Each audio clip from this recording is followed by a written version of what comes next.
किसी बात से परेशान हैं, दुखी हैं, लाइफ में एक स्टकिंग सिचुएशन चल रहा है, ऐसा लग रहा है कोई मूवमेंट हो ही नहीं रहा है, तो ज़रा ठहर जाइए, एक गहरी लंबी सांसें लीजिए और अपने पास्ट के पन्नों को पलट के देखिए।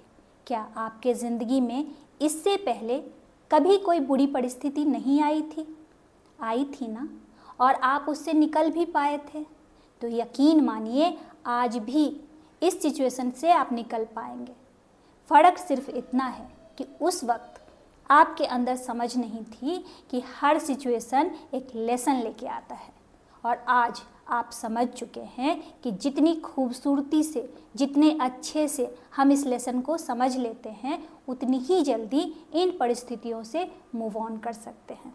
जी हाँ दोस्तों, मैं हूँ कल्पना और मैं बड़े ही दिल से स्वागत करती हूँ आप सभी का मेरे इस चैनल पर।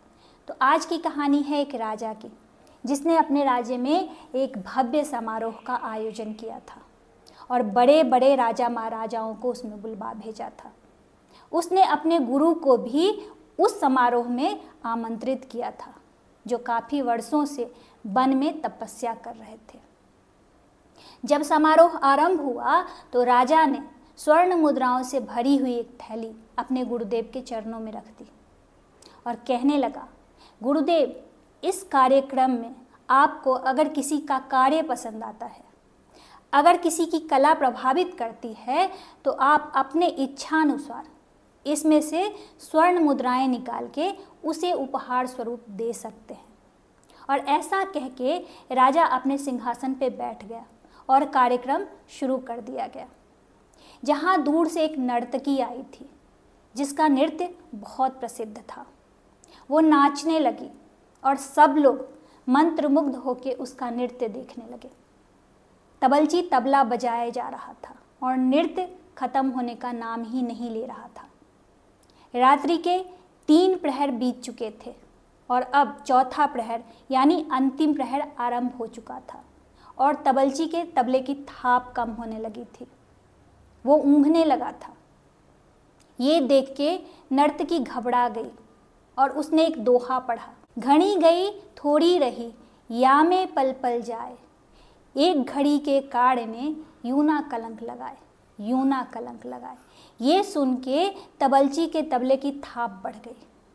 उसके अंदर का जोश भी जागृत हो गया और वो बहुत अच्छे से तबला बजाने लगा। ये सुन के गुरुदेव अपने जगह से उठे और उन्होंने स्वर्ण मुद्राओं की वो थैली नर्तकी के पास रख दी और वहाँ से जाने लगे। ये सब देखते हुए राजकुमार भी अपने सिंहासन से उठा और उसने अपने सर से मुकुट उतारा और नर्तकी के पाँव के पास रख दिया। तभी राजकुमारी भी वहाँ आ गई और उसने अपने गले से हीरों का हार निकाला और नर्तकी के गले में पहना दिया।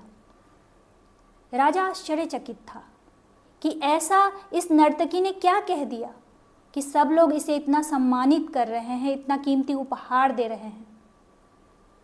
राजा ने कार्यक्रम रोक दिया और सबसे पूछने लगे कि नर्तकी ने क्या कहा। तब गुरुदेव जो जा रहे थे, उन्होंने कहा, राजन, मैं समझाता हूँ कि नर्तकी ने क्या कहा। नर्तकी ने कहा, घड़ी गई थोड़ी रही, या में पल पल जाए, एक घड़ी के काड़ ने यूं ना कलंक लगाए। मतलब पूरा समय बीत चुका है, अब थोड़ा ही समय बच गया है और इस थोड़े समय में अपने उतावलेपन के कारण अपनी ज़िंदगी में कलंक मत लगाओ।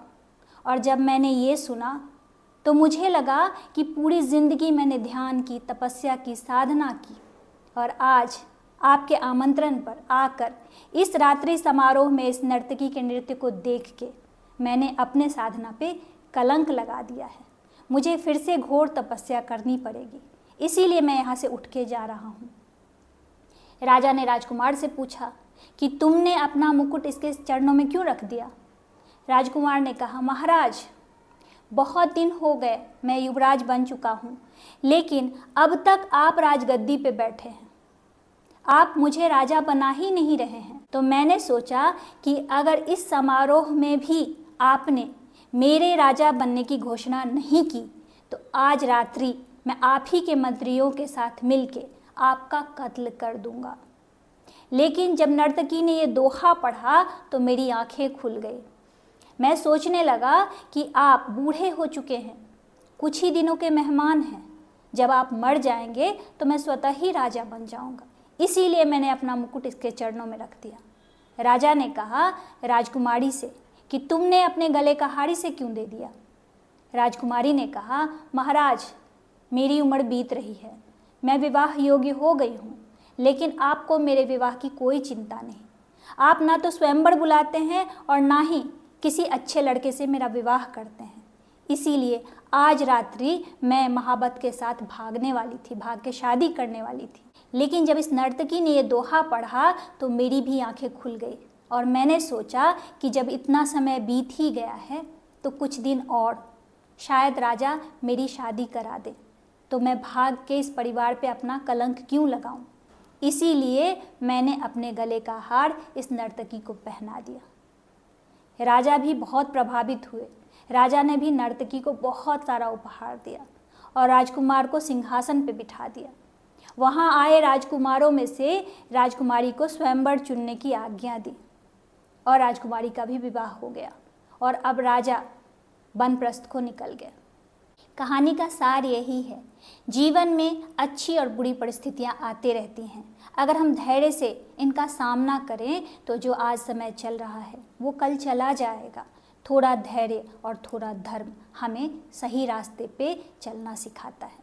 कैसी लगी आप लोगों को ये कहानी? अगर कहानी अच्छी लगी हो तो इसे फैमिली और फ्रेंड में शेयर कर दीजिए। वीडियो अच्छा लगा हो तो इसे एक लाइक कर दीजिए और ऐसे ही इंटरेस्टिंग और मोटिवेशनल स्टोरी सुनने के लिए सब्सक्राइब कर लीजिए मेरे यूट्यूब चैनल को और मेरे यूट्यूब परिवार का हिस्सा बनिए। कमेंट में सत्यमेव जयते लिखना बिल्कुल से मत भूलिए। चलिए अब आप सबसे विदा लेती हूँ। जाने से पहले फिर से वही बात दोहराऊंगी कि हर नामुमकिन मोड़ से गुजर के जाना है, हौसलों से कह दो मंजिल खुद बनाना है। मिलती हूँ एक नई वीडियो में एक नई कहानी के साथ। तब तक के लिए आप सबको Jai Hind, take care, bye bye, thanks for watching.